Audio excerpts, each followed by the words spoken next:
चलिए आज और थोड़ी सी थ्योरी देख लो, फिर जो संडे की क्लास होगी हाँ, आज जो और थोड़ी सी थ्योरी देख लो, फिर संडे की जो क्लास होगी उसमें मैं थोड़े से न्यूमेरिकल और लेके आऊंगा। तो मैंने आपको electric field, electric Coulomb's law, superposition principle, है ना, ये सब चीजें डिस्कस कर ली। नहीं बेटा, अब ये मत बोलो संडे को मत रखना क्लास, या ये मैं किसी की नहीं सुनूंगा। अब देखिए टॉपिक लेते हैं। शायद मेरे ख्याल से पिछली क्लास में इलेक्ट्रिक फ्लक्स का सीन था, रह गया था, तो आज ये इलेक्ट्रिक फ्लक्स को और देखते हैं। इलेक्ट्रिक फ्लक्स देखिए, यदि हम बात करें, यदि कोई प्लेट कोई भी एरिया ठीक है, उस पर पहले नॉर्मल डालो। ये आप यूज टू हो चुके हो, आज मैं उस डिटेल में बात नहीं करूंगा। उस पर नॉर्मल डाला, दिस इज एन कैप, ठीक है। ए कैप भी लिख देते हैं, कुछ में ए कैप भी लिख देते हैं, पर हम एन कैप लेके चलेंगे। एन कैप माने नॉर्मल, और ये आपकी चॉइस है। नॉर्मल मान लो यही प्लेट है, मान लो इमेजिन करो यही प्लेट है, ठीक है। आप नॉर्मल ऐसे भी डाल सकते हो, बस नॉर्मल होना चाहिए। नॉर्मल की डेफिनेशन पूरी हो रही है ना, नॉर्मल यानी उस प्लेन पर नॉर्मल। अब सपोज करो ये जाली किसी इलेक्ट्रिक फील्ड में रख दे, इलेक्ट्रिक फील्ड में रख दे ये जाली, ठीक है, ठीक है। तो जब number of electric field lines किसी पर्टिकुलर एरिया से पार करने लगे, पार करने लगे, तो उसको इलेक्ट्रिक फ्लक्स बोलते हैं। यदि इसकी जगह मैग्नेटिक वर्ड रख दूं, तो मैग्नेटिक फील्ड लाइन जब किसी से पास होती है तो उसे मैग्नेटिक फ्लक्स बोलते हैं। अब सपोज करो ये इलेक्ट्रिक फील्ड लाइन है, मैंने थोड़ी और लंबी बना दी है, ठीक है, ऐसे करके इलेक्ट्रिक फ्लक्स। एरिया ऐसे भी रखा हो सकता है ना, एरिया, तब इसका नॉर्मल ऐसे आएगा। और लेते हैं, एरिया ऐसे भी हो सकता है, मैंने ये इतनी लंबी इलेक्ट्रिक फील्ड लाइन बना दी, ठीक है। एरिया ऐसे भी हो सकता है, ठीक है। अब इसका नॉर्मल ऐसे डाल देता हूं मैं, ठीक है। नीचे भी डाल सकते हो, ऊपर भी डाल सकते हो। फिर आपको ध्यान था ना, मैंने कैसे बताया था कि जैसे इसमें जाली है, इसमें छेद कर दूं, छोटे छोटे छोटे छोटे छोटे छोटे छेद कर दूं, और अचानक ऊपर से बारिश आने लग जाए और बारिश के अंदर में रख दूं, ठीक है, बारिश, तो बारिश की बूंदें इसमें से आर पार हो रही होंगी, बारिश के छींटे आर पार हो रहे होंगे, तो हम बोलेंगे पानी आसपास, पानी इसमें से आर पार हो रहा है।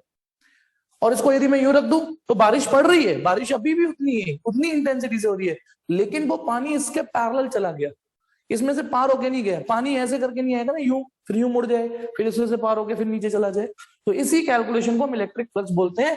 तो इलेक्ट्रिक फ्लक्स का सबसे पहले, यदि सबसे सस्ती सिचुएशन है कि आपका इलेक्ट्रिक फील्ड कांस्टेंट है, मान लो इलेक्ट्रिक फील्ड बदला नहीं है, कि कहीं इलेक्ट्रिक फील्ड कुछ है कहीं कुछ है ना, तो उस केस में देखिए, अच्छा वैसे इलेक्ट्रिक फ्लक्स का जो यदि इलेक्ट्रिक फील्ड कांस्टेंट है, इक्वल टू यदि कांस्टेंट है, तो आप फ्लक्स का जो फॉर्मूला लगाओगे वो लगाओगे ई एस कॉस थीटा। यदि इलेक्ट्रिक फील्ड कांस्टेंट है तो इलेक्ट्रिक फील्ड यानी पूरा का पूरा एरिया, ये जो एस फॉर एरिया, ए भी लिख सकते हो यहाँ, यदि पूरा का पूरा एरिया एक यूनिफॉर्म इलेक्ट्रिक फील्ड में पड़ा है, तो आप फ्लक्स का फॉर्मूला ये लगाओगे। यानी इस फॉर्मूले में कंडीशन अप्लाइड है, कब लगेगा, जब इलेक्ट्रिक फील्ड कांस्टेंट हो, ऐसी सिचुएशन में नहीं लगेगा। अभी बताता हूं कौन सी सिचुएशन। तो चलिए पहले इसी फॉर्मूले का प्रयोग करते हैं, इसको शॉर्ट में ऐसे लिख सकते हैं, ई dot S, this is the, यदि हम डेफिनेशन दें फ्लक्स की, तो flux is the number of electric field lines passing through a given area. Number of electric field lines passing through a given area, आपको एक एरिया मिलेगा, electric field मिलेगा, और किस ओरिएंटेशन में रखा है, ये तीन चीजें रोल प्ले करती है, कि बारिश हल्की हो रही है या धीमी हो रही है, एरिया बड़ा है छोटा है, और वो रखा कैसे है। जैसे यदि मैं ये फॉर्मूला इस फिगर के लिए लगाऊं, ठीक है, फिगर नंबर 1 2 3 4, 4 फिगर बन रहे हैं इसमें, है ना। यदि मैं ये वाला फॉर्मूला यहां लगाता हूं, ठीक है, यहां पर पहले वाले में, तो फ्लक्स का फॉर 5 1 ई, क्योंकि इलेक्ट्रिक फील्ड मैंने यूनिफॉर्म लिया हुआ है, ई की वैल्यू। अच्छा एक चीज और कंजरों को बता दूं, हमेशा यदि किसी की वेक्टर फॉर्म हो ना, तो हमेशा वेक्टर फॉर्म को प्रायोरिटी देनी चाहिए। Flux equal to E dot S, यानी यदि आप इसका मैग्नीट्यूड जब खोलोगे, तो आलसी पाने में मैंने ई एस कॉस थीटा लिख दिया है, लेकिन प्रॉपर तमीज ये होती है ई का मैग्नीट्यूड, एस का मैग्नीट्यूड, कॉस ऑफ थीटा। यानी यदि फ्लक्स में नेगेटिविटी आती है तो वो इस वजह से आएगी, ना कि इस वजह से, क्योंकि मैग्नीट्यूड तो हमेशा पॉजिटिव होगा ना वेक्टर का, क्योंकि ये तो हमेशा पॉजिटिव होगा। तो यदि फ्लक्स नेगेटिव आता है, आ सकता है, तो वो इस वजह से आ सकता है, क्योंकि यदि ये पॉजिटिव हुआ तो तीनों पॉजिटिव हो जाएंगे, ये नेगेटिव हुआ तो एक मछली जैसे पूरे तालाब को गंदा करती है ना, तो एक cos थीटा पूरे को फ्लक्स को नेगेटिव कर सकता है। अब नेगेटिव का क्या मतलब है अभी सामने आ जाएगा। तो यदि मैं यहाँ फ्लक्स निकालू, यहाँ पे फ्लक्स निकालू, तो जो भी इलेक्ट्रिक फील्ड है ई की मैग्नीट्यूड, एरिया का मैग्नीट्यूड, cos थीटा यानी इसके और इसके बीच का एंगल, इन दोनों वेक्टरों के बीच का एंगल जिनके बीच में डॉट है, तो डॉट इन दोनों के बीच में 0 है, तो cos 0 की वैल्यू प्लस आएगी, तो प्लस ES। दूसरी चीज, यदि मैं फाई 2 निकालू यानी दूसरे फिगर में फ्लक्स को कैलकुलेट कर रहा हूं, ठीक है, तो फ्लक्स हो जाएगा ES cos, तो एरिया वेक्टर इधर है, इलेक्ट्रिक फील्ड उधर है, तो यह 180 यूज करना पड़ेगा हमें, ध्यान रखना। तो इस 180 की वजह से माइनस आ गया। अब यहां पर मैं एक चीज और क्लियर कर दूं, एक चीज और क्लियर कर दूं, हमारे ना दिमाग में पहले से बसा हुआ है कि वेक्टर परेशान करते हैं। अरे कुछ जगह तो स्केलर परेशान करते हैं, सीरियसली कुछ जगह स्केलर परेशान करते हैं। वेक्टर में कम से कम एक बार कमिटमेंट तो है कि हमारा माइनस का मतलब डायरेक्शन होती है, ठीक है, वेक्टर की अलजेब्रा थोड़ी सी टफ हो जाती है स्केलर से, लेकिन कुछ जगह तो स्केलर बदतमीजी करते हैं। पहली बात देखो, फ्लक्स स्केलर है क्योंकि डॉट प्रोडक्ट से जनरेट होने वाली हर क्वांटिटी स्केलर ही आएगी, ठीक है। दूसरी चीज, इसकी यूनिट डायमेंशन आपके हिस्से में दे रहा हूं। तीसरी बात, अब इसके साइन में देखिए, जब आपने इस सिचुएशन में फ्लक्स कैलकुलेट किया तो प्लस आया, और इस सिचुएशन में कैलकुलेट किया तो उतना ही माइनस आया। मतलब आप ऐसे समझो कि यदि ये वैल्यू +5 आ रही है तो ये वैल्यू -5 आएगी, आएगी नहीं आएगी। अब मैथ के हिसाब से +5 -5 से बड़ा होता है, मैथ की बात सुने तो, है ना, लेकिन मैंने कहा ना कुछ जगह स्केलर बदतमीजी करते हैं, इसलिए हमें वहां साइन का मतलब समझना पड़ेगा। अब देखिए, यदि मैथ होता तो मैं कहता +5 -5 से बड़ा होता है, लेकिन अच्छा यदि मैं कहूं 5 डिग्री सेल्सियस हो और एक -5 डिग्री सेल्सियस हो, तब आप कहोगे नहीं 5 डिग्री सेल्सियस -5 डिग्री सेल्सियस से बड़ा है। लेकिन यदि मैं कहूं प्लस का 5 कूलम और एक माइनस का 5 कूलम, अब बताओ कौन सा चार्ज बड़ा है, ताकतवर है, कौन सा चार्ज बड़ा है? तब अब ये बदतमीजी होगी कि इसके मैं ग्रेटर देन लगाऊंगा, क्योंकि इसकी स्केलर कॉन्सेप्ट ये कहता है कि प्लस और माइनस यहाँ सिर्फ साइन है, प्लस और माइनस यहाँ सिर्फ साइन है, पोलैरिटी बता रहे हैं, दोनों ही चार्ज इक्वल स्ट्रेंथ के हैं, है कि नहीं? तो बताना ये भी स्केलर, ये भी स्केलर, ये भी स्केलर, तो बदतमीजी तो स्केलर ने दिखाई ना, है ना, ठीक है। तो ऐसे ही, अच्छा जब हम पोटेंशियल एनर्जी की बात करें, +5 जूल -5 जूल, तो पोटेंशियल एनर्जी ये बड़ी होती है, तो वहां तो हम साइन देखते हैं। अब बात करते हैं यहाँ क्या करना है हमें करंट सिनेरियो में। तो यदि ये +5 यूनिट है तो ये -5 यूनिट है, तो ध्यान रखना यहां साइन छोटा बड़ा नहीं बताएगा, ये भी मैक्सिमम फ्लक्स है और ये भी मैक्सिमम फ्लक्स है, ध्यान रखना, ठीक है। इससे ज्यादा फ्लक्स आ ही नहीं सकता इसमें, बस इसमें प्लस माइनस आउटवर्ड और इनवर्ड बताते हैं। देखिए इसमें यदि आप फ्लक्स देखोगे तो ये मैक्सिमम आउटवर्ड फ्लक्स है ये, और ये मैक्सिमम इनवर्ड फ्लक्स है, बस ये अंतर होता है इसमें। मैक्सिमम आउटवर्ड फील आ रहा है कि नहीं? देखो इसमें इलेक्ट्रिक फील्ड लाइंस पे एरो बनाऊं, तो यदि नॉर्मल की आंखें हो, है ना, तो नॉर्मल सपोज करो जो एरो है वो उसकी आंखें हैं, तो ये फ्लक्स लाइन को घुसते हो, जैसे सपोज करो मैं यहां से बारिश आ रही है, इमेजिन करो, और मैं यूं देखने लग जाऊं तो मुझे बारिश आती हुई दिखेगी ना, ठीक है। या देखिए ये है एरिया, यही जाली समझा रहा था, बारिश हो रही है, सपोज करो इसकी आंखें होती, और यदि मैं नॉर्मल ऊपर डाल दूं, नॉर्मल ऊपर डाल दूं तो ऊपर आंखें होगी, तो इसे बारिश गिरती हुई दिखेगी, है ना, गिरती हुई आती हुई दिखेगी, ये कहेगा इनवर्ड फ्लक्स। और यदि मैं नॉर्मल नीचे डाल दूं, क्योंकि नॉर्मल तो नीचे भी डल सकता है, तो इसे बारिश जाती हुई दिखेगी, पानी जाता हुआ दिखेगा। तो बस इतना अंतर है, आउटवर्ड फ्लक्स इनवर्ड फ्लक्स, ये भी मैक्सिमम है ये भी मैक्सिमम है, दोनों की औकात बराबर है। यदि मान लो मैं फ्लक्स, तो आपको उस स्केलर में साइन का मतलब पता करना पड़ेगा कि वो साइन क्या इंपॉर्टेंस रखता है। तो यहाँ साइन सिर्फ आउटवर्ड इनवर्ड बताता है, तो याद रट लेना इसको, पॉजिटिव फ्लक्स मतलब आउटवर्ड, नेगेटिव फ्लक्स मतलब इनवर्ड।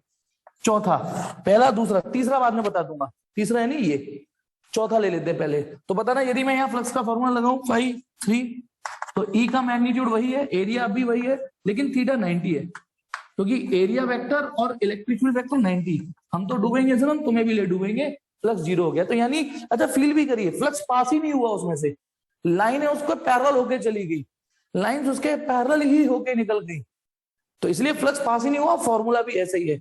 और इसीलिए जो तीसरा यानी ये सिचुएशन जो रैंडम फॉर्मूला बनाया है 5 4 सॉरी चौथे का, पहले चौथा करा दे 3, उसमें हम ES cos थीटा जो भी होगा वो छोड़ देंगे, जो भी होगा पैसा छोड़ देंगे। क्या पूछ रहे बेटा आप? 1 मिनट, नोटिंग नथिंग ओके। अब बेटा जो है ग्रुप में होने दो बेटा, अब इसे छोड़ो बेटा, जो है मैं यहाँ सिर्फ पढ़ा रहा हूँ और ये भंडारा है बेटा, ठीक है, जिसको आना है आ जाओ, मैंने कोई प्राइवेसी नहीं लगाई। अब बेचारे जरूरतमंद होगा थोड़ी दुआई दे देगा और क्या, चुपचाप पढ़ रहे हैं, अब बुक जिस नाम से आया आने दो।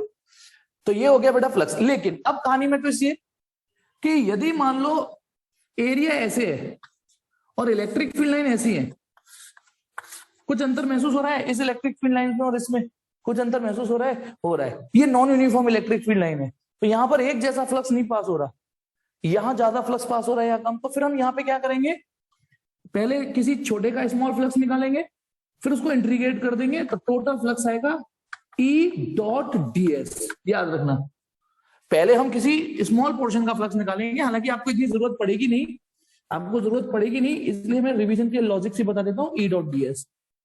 तो यदि आपको इसमें, ये दूसरा कॉन्सेप्ट हो गया, यदि आपको इसमें और इसमें एक ही फॉर्मूला याद करना हो कि नहीं सर मैं एक ही याद कर पाऊंगा, तो आप इसे याद करिए, क्योंकि ये यूनिवर्सल है, ये है असली कहानी। हाँ, यदि इलेक्ट्रिक फील्ड यूनिफॉर्म हो तो इसमें से ई बाहर निकाल लेना, ये फॉर्मूला बन जाएगा कि नहीं भाई। यदि इलेक्ट्रिक फील्ड कांस्टेंट हो तो कांस्टेंट तो इंटीग्रेशन से बाहर आ जाते हैं, और जैसे ही ई बाहर आएगा ये इंटीग्रेट हो जाएगा, ये आंसर आ जाएगा। तो ये बिगनर लेवल का फॉर्मूला है, ये फ्लक्स फॉर्मूला लाइट, ये फ्लक्स फॉर्मूला प्रो। क्लियर है ना, फ्लक्स फॉर्मूला प्रो। लेकिन अब तीसरी सिचुएशन, मान लो आपको फ्लक्स निकालना हो किसी क्लोज सरफेस से। क्लोज सरफेस वो होती है जिसमें कुछ बंद किया जा सके, कुछ एनक्लोज किया जा सके। एक बार हम बंद कर दे, ठीक है, तो बाहर निकलने का कोई रास्ता ना हो। मैंने डायलॉग भी बोला था कि जैसे क्लोज सरफेस का मतलब, पुलिस ने चोर को पकड़ा और खेत में बंद कर दिया, पुलिस ने चोर को पकड़ा और खेत में बंद कर दिया, तो खेत में थोड़ी नहीं बंद हो सकता चोर, तो खेत is not a close surface.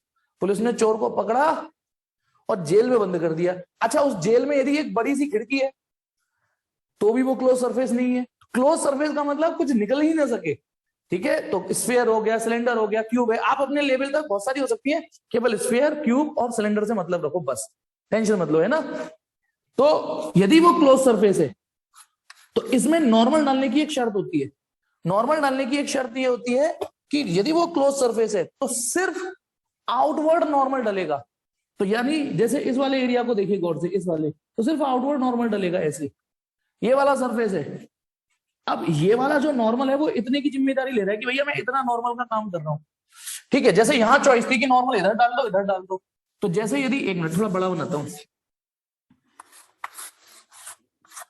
ठीक है, ये थोड़ा बड़ा।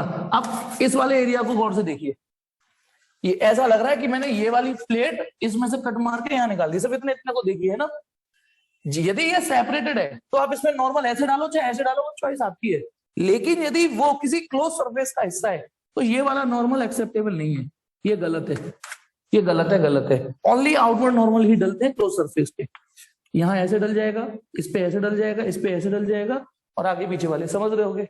तो यदि सरफेस क्लोज है, ठीक है, और इसको मिटा रहा हूं मैं पहले, यदि सरफेस क्लोज है तो उसमें से यदि फ्लक्स निकालना है तो तीसरी सिचुएशन, तो यही वाला फॉर्मूला लगेगा, flux equal to E dot ds। Flux formula flux pro वाला ही लगेगा, लेकिन उसमें एक हिंट डाल देते हैं, ये जो इस बात की हिंट होती है, एक सर्किल डाल देते हैं, ठीक है। क्या बेटा, जिस साइड की सरफेस को छू सकते हैं, हाँ बिल्कुल ठीक, ये चीज। तो Fi equal to E dot ds।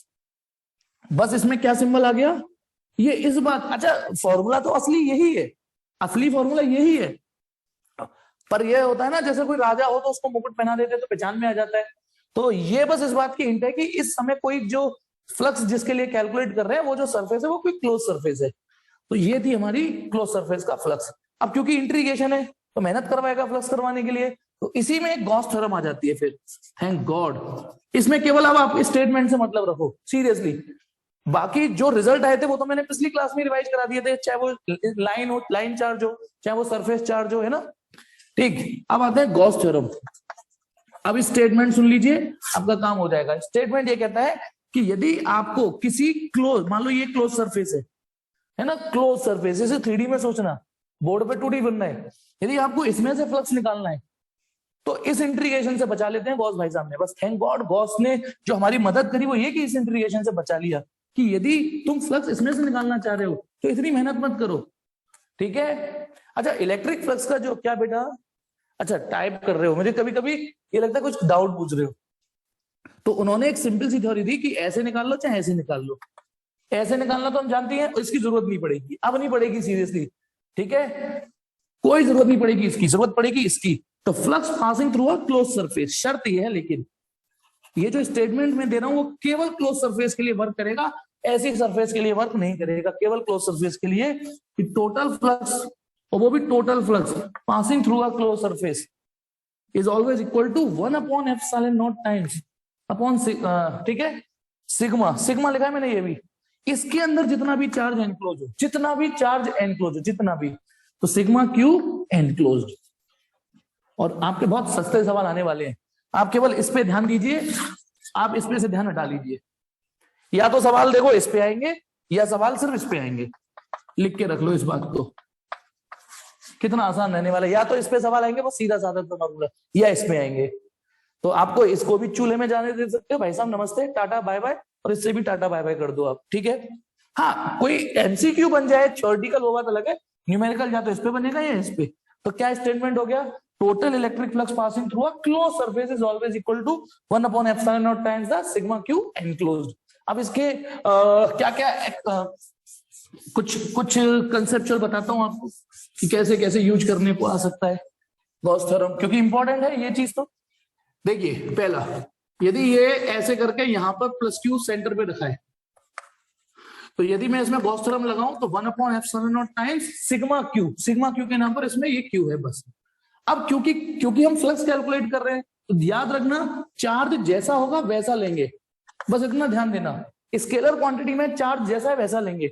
कल परसों तक जब हम electric field, electric force calculate कर रहे थे तो चार्ज का मैग्नीट्यूड लेते थे, यहां चार्ज प्लस है तो प्लस लेंगे, और यदि ये माइनस होता, यदि ये माइनस होता, माइनस क्यू, तो यहां पर जो फ्लक्स निकल के आता वो आता 1 epsilon naught times minus Q.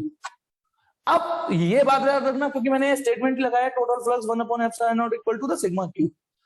अब क्योंकि ये पॉजिटिव इनक्लोज था तो पॉजिटिव आ रहा है फ्लक्स, और ये नेगेटिव है तो नेगेटिव आ रहा है।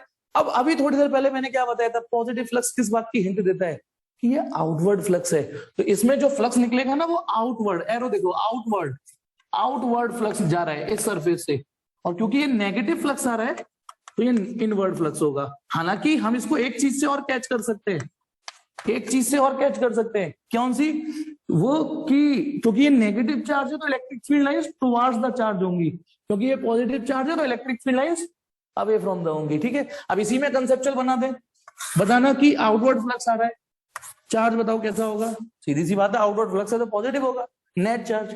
तीसरी सिचुएशन, तीसरा एग्जांपल, मान लो शेप आड़ी टेढ़ी तिरछी है, डजंट मैटर कि वो स्फीयर होना चाहिए, वो स्फीयर नहीं, आड़ी टेढ़ी तिरछी शेप हो सकती है और चार्ज कहीं भी हो सकता है, ठीक है। अब आपसे कोई पूछे कितना फ्लक्स पास होगा, यही वाला फ्लक्स पास होगा, ठीक है, यही वाला। चौथी चीज, यदि मान लो ये आड़ी टेढ़ी तिरछी बॉडी है, यहाँ +2 क्यू भी पड़ा है, +3 क्यू भी पड़ा है, -5 क्यू भी पड़ा है, ठीक है, -5 क्यू, और इधर प्लस कौन सा रह गया, 4 क्यू भी पड़ा है, ऐसे करके।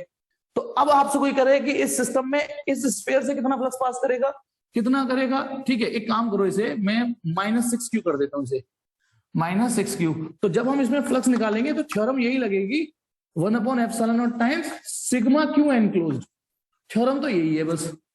अब देखिए मैंने कैसे, 1 एप्सिलॉन नॉट टाइम्स जो जो चार्ज उसके अंदर है, एक +2 क्यू है वो लेंगे, एक +3 क्यू है वो लेंगे, और एक -6 क्यू है, ठीक है, इसको नहीं लेंगे। मेरे अंगने में तुम्हारा क्या काम है, क्योंकि ये स्टेटमेंट में साफ साफ बोला है कि हमें जो अंदर चार्ज है उसको यूज करना है।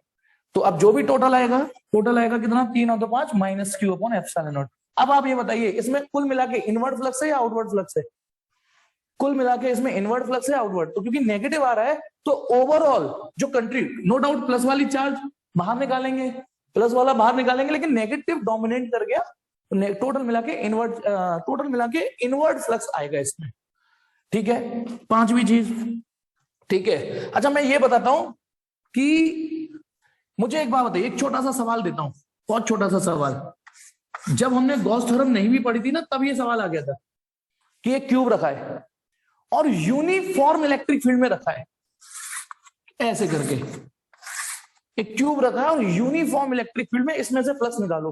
कौन बताएगा फटाफट इसका क्या फ्लक्स आया था? एक यूनिफॉर्म इलेक्ट्रिक फील्ड में क्यूब रखा है ऐसे, सिर्फ इतना सवाल है। इलेक्ट्रिक फील्ड यूनिफॉर्म है, very good Harendra, fastest finger first में जीत गया। सेकंड हर्ष, विनय, नमन, वेरी गुड, जीरो आएगा। क्यों आया जीरो ये भी बताता हूं, सुनो।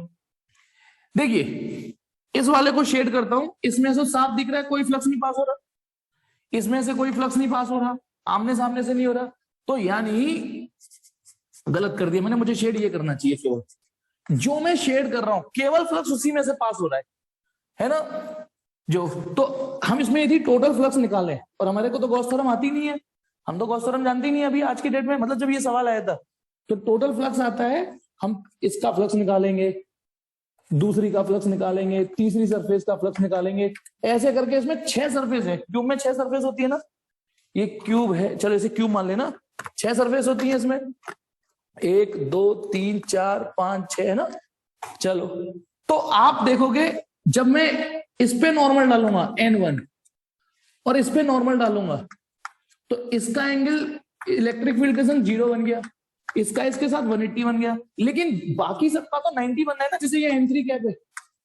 तो बताओ जब आप इसका फ्लक्स निकालोगे तो शून्य तो आएगा, इसका निकालोगे तो शून्य, तो केवल φ1 प्लस φ2 बचेगा, बाकी के 4 जीरो क्यों हो गए? एक बार इसको देखो, यदि मैं φ3 निकालता हूं तो E S cos theta, theta तो 90 आ रहा है ना, थीटा देखो नॉर्मल इधर और इलेक्ट्रिक फील्ड लाइन ऐसे, हालांकि ये फील भी हो रहा है कि बेचारा इस एरिया से तो पास ही नहीं हुई इलेक्ट्रिक फील्ड लाइन, पास ही नहीं हुई इस एरिया से, तो ई एस कॉस 90 जीरो, ऐसे ही बाकी 4 हो जाएंगे, तो बचेंगे ये 2, ठीक है, बचेंगे ये 2। अब उनमें जब आप इसका फ्लक्स निकालोगे तो ई एरिया कॉस 0 प्लस, और जब ये वाला फ्लक्स निकालोगे तो वही इलेक्ट्रिक फील्ड, क्योंकि इलेक्ट्रिक फील्ड मैंने यूनिफॉर्म बोला है, वही एरिया क्योंकि क्यूब है, जो एरिया इसका वही कॉस 180।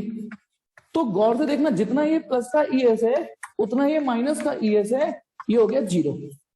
अब यहां पर एक डायरेक्ट लगाना, एक डायरेक्ट थ्योरम, क्या मेरा ये स्टेटमेंट सही है कि नहीं, कि इसका मतलब ये हुआ, इस कैलकुलेशन को देखो, जितना उसमें आउटवर्ड फ्लक्स था उतना ही उसमें इनवर्ड फ्लक्स था, तो इसलिए नेट कंट्रीब्यूशन और ओवरऑल क्लोज सरफेस की बात करें कितना रहेगा? 0, क्योंकि उसकी एक सरफेस से जितना आउटवर्ड फ्लक्स था उसकी एक सरफेस से उतने ही इनवर्ड फ्लक्स था, मतलब एक सरफेस से 3 लाइन, मैंने फिगर में 3 लाइन यूज कर रही है, तो 1 से 3 लाइन पास हो रही है, तो 1 से 3 इनवर्ड जा रही है, तो इसलिए कोई फ्लक्स कंट्रीब्यूट हुआ ही नहीं।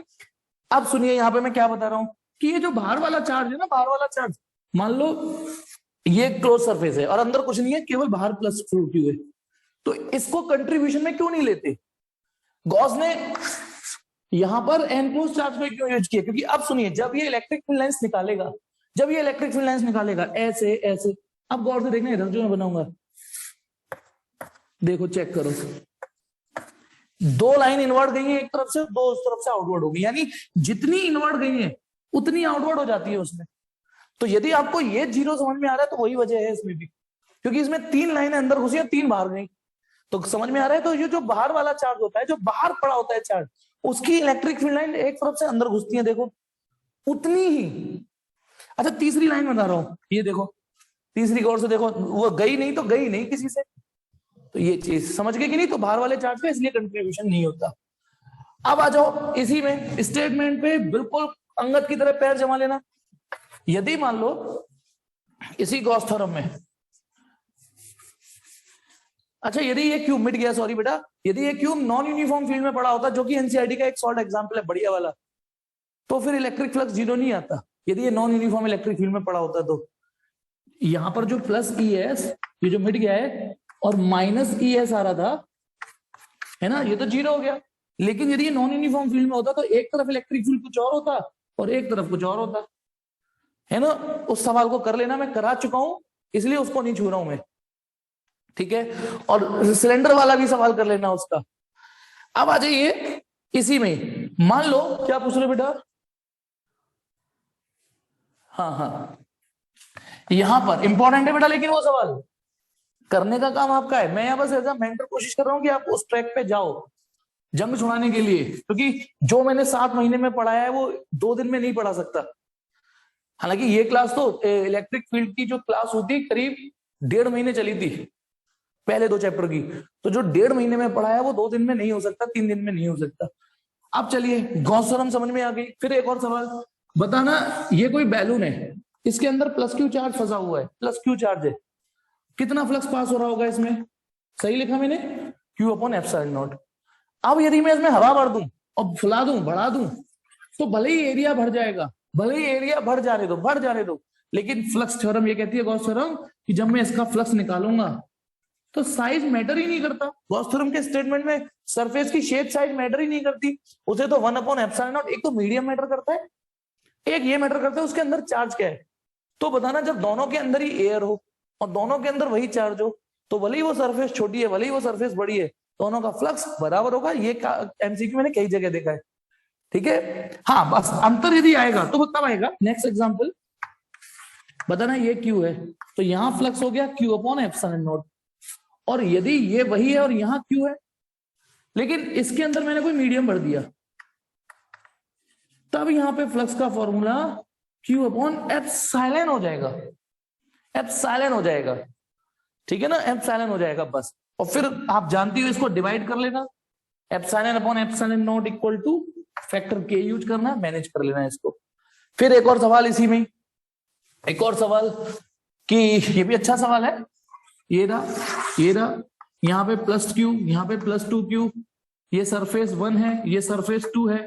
यदि सरफेस 1 से फ्लक्स पूछूं, मैं सरफेस 1 का फ्लक्स पूछूं, ठीक है, तो बताइए सरफेस 1 को अर्जुन बन के कॉन्सेंट्रेट करो, 1 अपॉन एप्सिलॉन नॉट टाइम्स कितना चार्ज एनक्लोज किया है इसने क्यू एनक्लोज किया है बस, ठीक है। लेकिन जब मैं यही थ्योरम S2 के लिए लगाऊंगा, S2 के लिए लगाऊंगा, S2 यानी ये, तब 1 अपॉन एप्सिलॉन नॉट, इसने ये भी एनक्लोज कर रखा है, ये भी एनक्लोज कर रखा है, इसमें 3q आएगा, ठीक है। जो भी टोटल आएगा वो लिखेंगे हम यहाँ पे। तो गॉस थ्योरम, ठीक है। अब इसमें एक एनसीईआरटी का सवाल था एकेडमिक लेवल में, वो फटाफट देखिए गॉस थ्योरम पर ही, ठीक। वो ये कि जैसे ये प्लेट थी, स्क्वायर शेप प्लेट है, और स्क्वायर की तरह सोचना, पैरेललोग्राम की तरह मत सोचना, मतलब ये ऐसे रखी है बोर्ड के प्लेन के परपेंडिकुलर। एनसीईआरटी का एक शॉर्ट एग्जांपल याद दिला रहा हूं, ठीक है।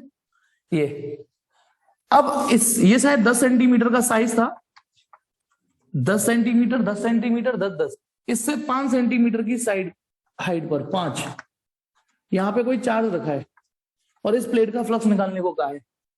तो बेटा ऐसे सीधे तरीके से करेंगे तो बेटा सीधे तरीके से तो मुझे भी नहीं आता कि कैसे करेंगे, क्योंकि इसकी इलेक्ट्रिक फील्ड लाइंस ना परेशान करेंगी, क्योंकि किसी इलेक्ट्रिक फील्ड लाइंस ऐसे भी जाएंगी, इलेक्ट्रिक फील्ड लाइंस ऐसे भी जाएंगी, ऐसे भी जाएंगी। तो भैया बताइए, ये प्लेट यूनिफॉर्म इलेक्ट्रिक फील्ड में पड़ी है, नॉन यूनिफॉर्म इलेक्ट्रिक फील्ड में? बताओ पहले तो, ये प्लेट एक यूनिफॉर्म बारिश में पड़ी हुई है, नॉन यूनिफॉर्म बारिश में पड़ी हुई है? बताओ प्लेट, क्या प्लेट के हर पोर्शन पे एक जैसी बारिश आ रही होगी? नहीं भाई, ये वाला पोर्शन इससे दूर है तो कम छींटे आ रहे होंगे, कम बारिश आ रही होगी, यहाँ कम आ रही होगी, यहाँ खूब सारी बारिश आ रही होगी। भाई यदि एक बल्ब यहाँ जला दूं तो उसकी रोशनी हर जगह एक जैसी थोड़ी नहीं होगी। तो इसका मतलब यदि मैं फ्लक्स का फॉर्मूला लगाऊं तो फिर तो या तो ये लगेगा E डॉट ds, ये वाला क्लोज वाला नहीं लगेगा क्योंकि क्लोज सरफेस नहीं है। ऐसे करने का जब हमारे पास एक आसान तरीका है तो कुछ सवालों में ट्रिक लग जाती है, जैसे लग जाएगी इसमें। यदि मैं ये जो प्लेट दी हुई है 10 सेंटीमीटर ये, 10 सेंटीमीटर ये और 5 सेंटीमीटर ये, तो सोचो 10 ये 10 ये 5 ये, तो 5 10 ऐसे करके क्यूब बना लिया मैंने, जैसा बन जाए मान लेना, है ना। बता रहा 10 सेंटीमीटर और 5 ये, तो ये चार्ज बीचों बीच आ गया कि नहीं आ गया? ये चार्ज बीचों बीच आ गया, आ गया नहीं आ गया? अब इस बताइए, अब इस क्यूब पे तो गॉस थ्योरम लगा सकते हैं ना, इस क्यूब पर तो गॉस थ्योरम लगा सकते हैं ना। तो टोटल फ्लक्स क्या आएगा इसका, इस क्यूब का जो टोटल फ्लक्स आएगा वो आएगा 1 अपॉन एप्सिलॉन नॉट टाइम्स जितना भी चार्ज एनक्लोज है। तो पूरे क्यूब पर ये बारिश जा रही है, ये फ्लक्स है। लेकिन हमें तो सिर्फ इसमें से ये निकालना है। तो हम इतना तो मान सकते हैं कि यदि बीच में मैं बल्ब लगा दूं तो इस बल्ब की रोशनी 6 दीवारों पर बराबर जाएगी, यदि ये क्यूब है तो उसमें से 1/6 इस पे जा रही होगी। तो जो रिक्वायर्ड फ्लक्स है जो रिक्वायर्ड फ्लक्स है उसके लिए आपको ये जो नेट फ्लक्स है ना उसको 1/6 कर देना। ये एनसीईआरटी के लेवल की बात कर रहा हूं मैं, ठीक है। चलो ये हो गया हमारे पास गॉस थ्योरम। आपका इस स्टेटमेंट और ऐसे सवालों से काम हो जाएगा। और गॉस थ्योरम की जो एप्लीकेशन थी लंबी लंबी, अब वो करने की जरूरत नहीं है, उसके जो रिजल्ट थे वो मैंने इलेक्ट्रिक फील्ड में पढ़ा दिए, ठीक है। और गॉस थ्योरम के और सवाल करना अगली मीटिंग में, मतलब नेक्स्ट डे में कोशिश करूंगा और अच्छे सवाल ढूंढ के लाऊं आपके लिए। अभी इलेक्ट्रिक पोटेंशियल पे मूव करते हैं। इलेक्ट्रिक पोटेंशियल थोड़ा एक बार थ्योरी को रिवाइज करा दो पूरी। देखिए बेटा, यदि यहां पर सोर्स चार्ज कोई भी है, देखो ऐसे, ये कोई सोर्स चार्ज है, अभी थोड़ी देर के लिए मैंने पॉजिटिव ले लिया, ठीक है ना, पॉजिटिव ले लिया, ये सोर्स चार्ज है, तो इसकी वजह से यहां पर इलेक्ट्रिक फील्ड होता है, ठीक है।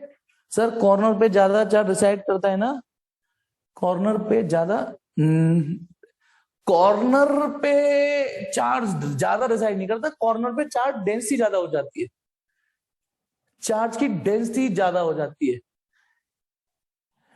देखिए अब सुनिए, ये कोई सोर्स चार्ज है, अब तक हम यहाँ इलेक्ट्रिक फील्ड निकालते थे, इलेक्ट्रिक फोर्स निकालते थे, ठीक है।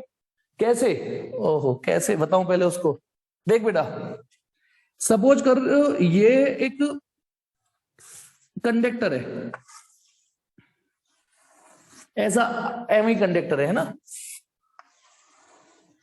एम ही कंडक्टर है ये, अजीबो गरीब शेप। अब मैं इसको जब चार्ज दूंगा, मान लो, अब सुनना, चार्ज दिया मैंने, चार्ज डिस्ट्रीब्यूट हो गया। अब गौर से सुनना एक चीज, ऐसे कंडक्टर में चार्ज भले ही यूनिफॉर्म डिस्ट्रीब्यूट हो जाए, लेकिन सुनो गलत, सॉरी सॉरी शब्द वापस दे रहा हूं, चार्ज की डेंसिटी यूनिफॉर्म हो ही नहीं सकती। चार्ज डेंसिटी, अच्छा आप बताओ, इतना हिस्से का, यदि मैं इतने हिस्से को देखूं, इतने हिस्से को पूरा करूं, तो ये स्फीयर देखो, इतने आर्क को देखना, इमेजिन करो, केवल इतने हिस्से को देख रहा हूं मैं, ठीक है। तो इसको मैंने एक इमेजनरी, मतलब इतने हिस्से से एक इमेजनरी स्फीयर बना ली। अब इतने हिस्से को देखो, इसको भी लेके इमेजनरी स्फीयर बनाया, तो बताना इस पोर्शन की रेडियस ज्यादा आ रही है या इस पोर्शन की रेडियस ज्यादा आ रही है, पहला या दूसरा, बोलो। पहले पोर्शन की रेडियस पहले की या दूसरे की रेडियस ज्यादा है, देख के बताओ। एक मैंने अजीबो गरीब स्फीयर, अजीबो गरीब कंडक्टर लिया, ठीक है, तो इसकी रेडियस ज्यादा है, बिल्कुल ठीक भी नहीं, इसके हिस्से की रेडियस कम है, क्योंकि वहां कर्व देख रहे हो आप, इतना सही आ रहा है, ठीक है। तो आप समझ जाओ बेटा, ये वाला जो चीज है। अब अच्छा, इसमें हम, यदि हम ये सोचो, इमेजिन करो कि इसको मैं ऐसे बनाता और ऐसे करता, तो आप इस हिस्से को नुकीला, जैसे जैसे ये छोटा होता जाएगा उसको नुकीला वाला सिरा बोलते हैं, कॉर्नर बोल देते हैं, नुकीला वाला साइड बोलते हैं, बोलेंगे कि नहीं बोलो। यदि इसकी शेप और ऐसी हो जाए, इसकी शेप ऐसी हो जाए, तो हम बोलेंगे किनारा। जैसे हमारा जब हम चलते हैं टेबल का किनारा लग जाता है हमें, है ना, तो लगती है बड़ी, तो ये वही चीज तो हो गई, तो इसकी रेडियस तो और छोटी हो गई। तो अब लगाओ बेटा सरफेस चार्ज डेंसिटी, जो सिग्मा का फॉर्मूला है, चार्ज पर यूनिट एरिया।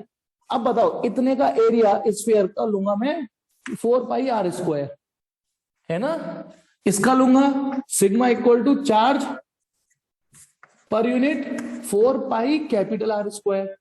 इन शॉर्ट आपको समझ में आ गया होगा कि मैं क्या कह रहा हूं, कि जैसे जैसे ये चीज छोटी होती चली जाएगी, वहां जो डेंसिटी है ना, वो डेंसिटी ज्यादा हो जाती है। समझ गए विनय? नहीं, जल्दी बोलो। क्वेश्चन तो ये कि भाई जितना उसकी रेडियस छोटी होती चली जाएगी, वहां सरफेस चार्ज डेंसिटी को हम बोलेंगे स्ट्रांग हो गई है वहां पे। अच्छा, इससे ये पहले, बहुत पहले डिटेल में था। अब क्या होगा कि सर को कैसे पता है, ऐसी बात है, क्योंकि पहले पढ़ा चुका हूं मैं कई सालों पहले। अब आपके में पढ़ाने का मौका 2-3 सालों से नहीं मिल रहा, क्योंकि ये टॉपिक ही नहीं है। पहले कोरोना डिस्चार्ज हुआ करता था, one day graph generator, one day graph corona discharge, जिसमें हम छोटे छोटे चार्जों को, पॉइंट को, जैसे टिप होता है ना, ये पेन की टिप, सोचो यदि ये मेटलिक कंडक्टर हो, इसको मैं चार्ज दूंगा तो क्या होगा बोलो।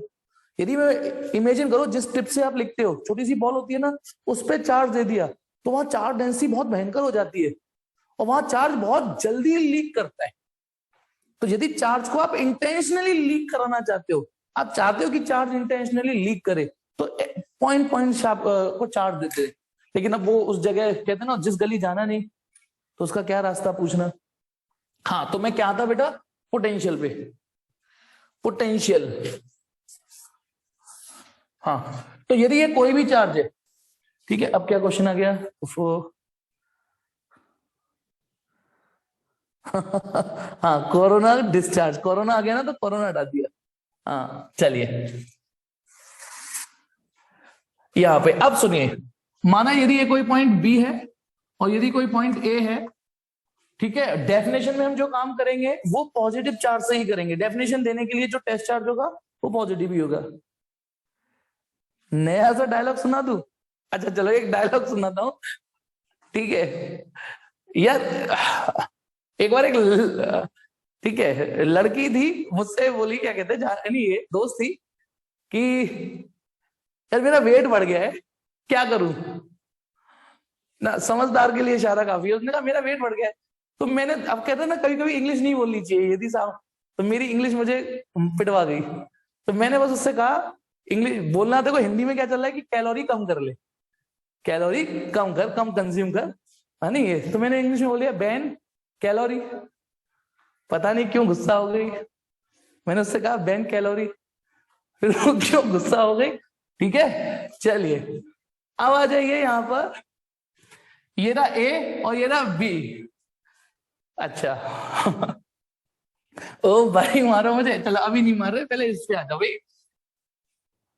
यहां पर ये रहा ए और ये रहा बी, ये पॉजिटिव चार्ज, और हम जो चार्ज को लेंगे डेफिनेशन वो पॉजिटिव चार्ज की लेंगे। पॉजिटिव यानी जो भी डेफिनेशन बनेगी, हमने कसम खा रखी है, जो भी डेफिनेशन बनाएंगे वो पॉजिटिव चार्ज के लिए बनाएंगे, ठीक। अब यदि मैं किसी चार्ज को यहां से यहां लाता हूं तो मुझे वर्क करना पड़ेगा इलेक्ट्रिक फील्ड के अगेंस्ट।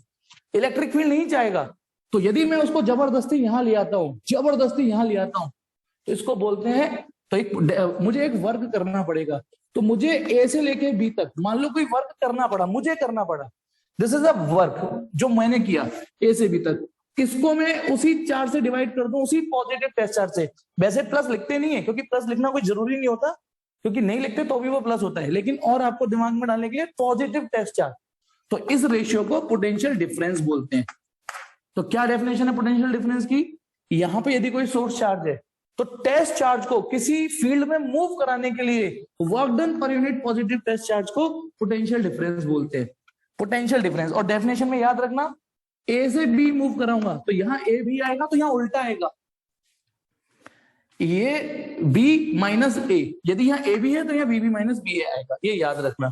तो यहां से मैं पोटेंशियल डिफरेंस से शुरुआत कर रहा हूं, ठीक है। फिर आ जाइए, मान लो यदि ये पॉइंट में खिसका के इंफिनिटी, मान लो ये इनफाइनाइट डिस्टेंस है ये, तो पहली चीज यदि पॉइंट ए इनफाइनाइट पे हुआ तो V B minus V infinite लिखूंगा, और डब्ल्यू ए की जगह इनफाइनाइट लिखूंगा, अपॉन प्लस क्यू, यही तो लिखूंगा। तो इनफाइनाइट रिजॉइन करना है बेटा, पहले रिजॉइन कर लो, दे ना। तो यदि ये वाला पॉइंट यहां ना होके यहां पर हो इनफाइनाइट पर, तो ए की जगह इनफाइनाइट रख दो। तो इनफाइनाइट पर ना तो कोई पोटेंशियल एनर्जी होती, ना कोई पोटेंशियल होता, ठीक है, ना कोई पोटेंशियल एनर्जी, ना कोई पोटेंशियल होता। चलिए अब आ जाओ, तो अब ये यहां पे क्या बचेगा, ये जीरो। तो वी बी इक्वल टू, तो याद रखना केवल पोटेंशियल की डेफिनेशन देनी हो तो we have to move the charge from infinity to that point. जैसे मुझे बी पर पोटेंशियल निकालना है तो infinity to that point per unit positive test charge, और पोटेंशियल डिफरेंस निकालना है तो जिन दो पॉइंटों में आपने चार्ज को खिसकाया है उन्हीं दो पॉइंटों का वर्क चाहिए। इसे याद करने के लिए इतना जरूर याद रखना, यहां जो लेटर ऐसे लिखे जाएंगे वो यहां पर उल्टे लिखे जाएंगे। अच्छा बताइए, जब बी का पोटेंशियल ये हो गया तो बी का पोटेंशियल है, तो ये नहीं रख लिया कि बी का ये, किसी भी पॉइंट का पोटेंशियल आप इस फॉर्मूले से निकाल सकते हो। बताओ, ए का पोटेंशियल निकालना है तो केवल ए का, तो work done in moving a charge from infinity to A per unit positive test charge. ये चीज पोटेंशियल की यूनिट सब जानते हो, डायमेंशन डायमेंशन ये आपका काम है कि इसकी यूनिट जूल पर कूलम, यूनिट और वोल्ट भी बोल सकते हो, ठीक है। अब ध्यान रखना, पोटेंशियल जब आप डिफाइन करते हो तो ये पॉजिटिव ही होना चाहिए। पोटेंशियल डिफाइन करते, अच्छा जनरली जैसे बी का पोटेंशियल ये हो गया, ए का ये हो गया, तो जनरली जो कि चलन में आ गया है, वरना सही तो यही है, जनरली हम पोटेंशियल को ऐसे लिख देते हैं, ऐसे लिख देते हैं, potential equal to work done per unit positive test charge. पर इसमें सारी बातें वो अंडरस्टूड होनी चाहिए, जिस पॉइंट का निकालोगे उस पॉइंट तक का इंफिनिटी से लाने वाला वर्क डन, ठीक है। अब यहां पर एक और चीज, ये जो वर्क डन होता है, ये वाला जो वर्क डन है थैंक गॉड ये पाथ इंडिपेंडेंट होता है, जरूरी नहीं आप ऐसे ही खिसकाओ, आप ऐसे भी लाए होते तो भी डेफिनेशन यही होगी, क्योंकि वर्क डन वही निकलेगा। इलेक्ट्रिक फील्ड कंजर्वेटिव फील्ड है, इलेक्ट्रिक फोर्स कंजर्वेटिव फोर्स है, तो इस फील्ड में जो भी आप वर्क करोगे इलेक्ट्रिक फील्ड के अगेंस्ट, ठीक है, या इलेक्ट्रिक फील्ड यदि कोई वर्क करेगा तो वो पाथ इंडिपेंडेंट होगा।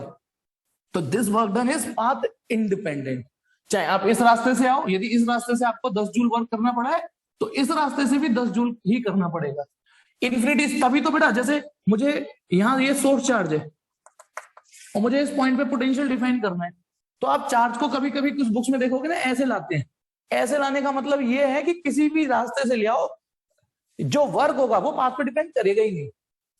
तो पोटेंशियल समझ में आ गया। अब यहीं से पोटेंशियल आप जानते हो कि यदि मैं इस क्यू को यहां ले जाऊं, इस क्यू को, अरे एक और चीज ध्यान देना कि यदि मैं इसमें इस क्यू को यहां ले जाऊं तो W इक्वल टू हो गया क्यू बी, तो यही W है और यही पोटेंशियल एनर्जी है। अच्छा, हरेंद्र एक चीज पूछ रहा है, हरेंद्र एक चीज है, वो थोड़ा टेक्निकली ज्यादा पहुंच गया, चलो तो बता देता हूं यहां पे, लेकिन टाइम लगेगा मुझे। हरेंद्र कह रहा है सर जब हम ये डेफिनेशन पढ़ते हैं तो एक डेफिनेशन लिखी हुई है कि विदाउट एक्सेलरेशन लाना है हमें, विदाउट एक्सेलरेशन इस डेफिनेशन में।